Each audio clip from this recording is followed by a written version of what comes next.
ನಮಸ್ಕಾರ, ಆರ್ಫನ್ ನ್ಯೂಸ್ಗೆ ಸ್ವಾಗತ. ಗಂಡ ಹೆಂಡಿರ ಕಲವು, ಹೆಂಡತಿಯ ಕೊಲೆಯೊಂದಿಗೆ ನಾಂದಿ ಹಾಡಿದ ಘಟನೆ ಕೊಪ್ಪಳ ತಾಲೂಕಿನ ತಾಳಕನಕಪುರದಲ್ಲಿ ಸಂಭವಿಸಿದೆ.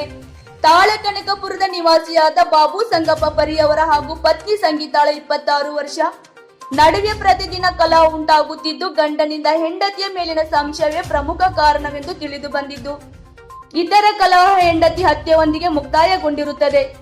ಇಬ್ಬರ ಜಗಳವಾಡುತ್ತಿದ್ದ ವೇಳೆ ಉದ್ರೇಕಗೊಂಡ ಗಂಡನು ಹೆಂಡತಿಯನ್ನು ಕಲ್ಲಿನಿಂದ ಜಜ್ಜಿ ಕೊಲೆ ಮಾಡಿ ಗೋಣಿ ಚೀಲದಲ್ಲಿ ಹಾಕಿಕೊಂಡು ದ್ವಿಚಕ್ರ ವಾಹನದಲ್ಲಿ ಸಾಗಿಸಿ ಹಿರಕಲಗಡ ಸಿನಿಮಾದ ಜಮೀನಿನ ಪಾಳು ಬಾವಿಯಲ್ಲಿ ಹಾಕಿರುತ್ತಾನೆ. ಕೊಲೆಯಾದ ಸಂಗೀತಾಳ ತವರು ಮನೆಯವರು ಮಗಳು ಕಾಣೆಯಾಗಿದ್ದಾಳೆ ಎಂದು ಕೊಪ್ಪಳದ ಮಹಿಳಾ ಪೊಲೀಸ್ ಠಾಣೆಯಲ್ಲಿ ದೂರು ಸಲ್ಲಿಸಿದ್ದು, ನಂತರ ಸಂಗೀತಾಳ ಪತಿಯನ್ನು ಪೊಲೀಸ್ ಠಾಣೆಗೆ ಕರೆಸಿ ವಿಚಾರಿಸಿದಾಗ ತಾನು ಮಾಡಿದ ಕರ್ತವ್ಯವನ್ನು ಬಾಯಿ ಬಿಟ್ಟಿರುತ್ತಾನೆ.